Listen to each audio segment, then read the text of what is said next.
Hi there. This video is going to show you how to use the Inequalz app on the TI-84 Plus Silver Edition.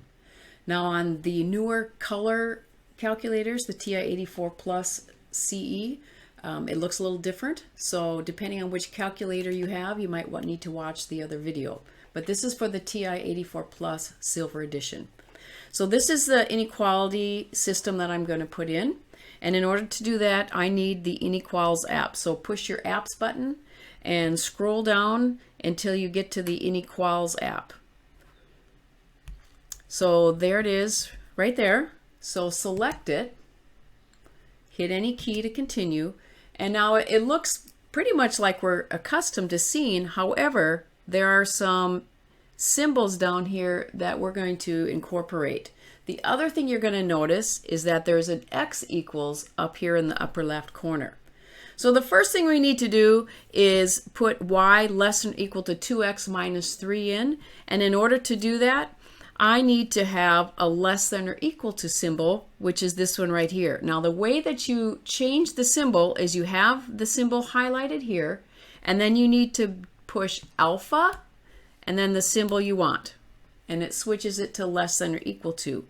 Hit the right arrow and then type in 2x minus 3. Go down, highlight the equal sign again, and you'll see those show up again. The second one I need is greater than, so alpha greater than. Hit the right arrow, and this one, instead of negative 1/2, I'm just going to say negative 0.5 x plus 2, and we're done with those. Now in order to get this inequality x less than or equal to 5, I'm going to push my up arrow button until I highlight where it says x equals. Then hit enter. Now I've got the same menu or the same look that I had before, but it has x's instead of y's. So while that equal sign is highlighted, I need to change it to less than or equal to. So I'm going to use alpha less than or equal to, hit my right arrow and type in the number 5. Okay, now we're ready to graph it, so push your graph button. Here's the first one and the second one, and then you're going to see the third one pop in there as well. Wow, that looks pretty messy. It looks like there's a triangle right there, but it is kind of messy. But I have the option here. I have a shades menu and a point of intersection menu, and we're going to use both of those. So first of all, to get to these menus, you have to use the alpha button like we did before, because it's really looking at these function buttons, which are green, and those match the green button. So I'm going to push the green button, and then I can use either F1 or F2. I'm going to put this. It says shades. I don't want the original shade. I want it to just pull out the intersection part. So that's number 1. Hit enter. And again, it's graphing them, but it's also going to take out the parts of the graph that are not part of the intersection. So there are the two y equals. Then it puts in the x less than or equal to 5. And now it's real clear what our intersection is here.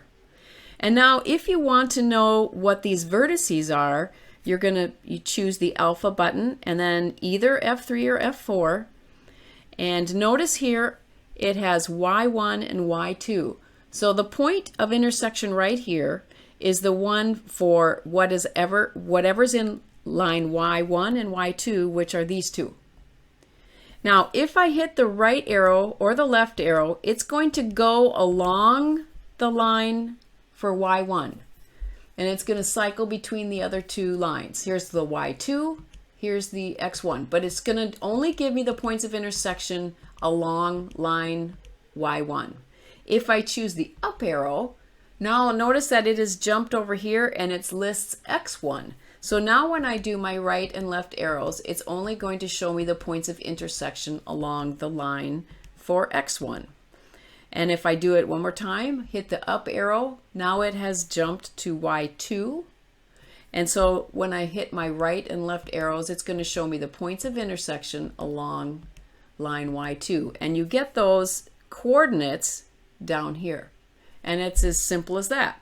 So when you're all done with that, I would suggest you go back to your apps button And here's a quick way to find inequalz. It starts with an I. So I'm going to type alpha, and then the letter I is on the x squared. You see the little letter I there? That will take me right to the letter I in my menu, and there's inequalz right there. I'm going to hit enter, and I'm going to quit. And notice when I hit my y equals screen, that little x equals is gone. The menu along the bottom is gone, but it did leave in here what I had typed. So if I graph it now, it's just going to give me those lines because there are no inequalities involved. And that's how you do it.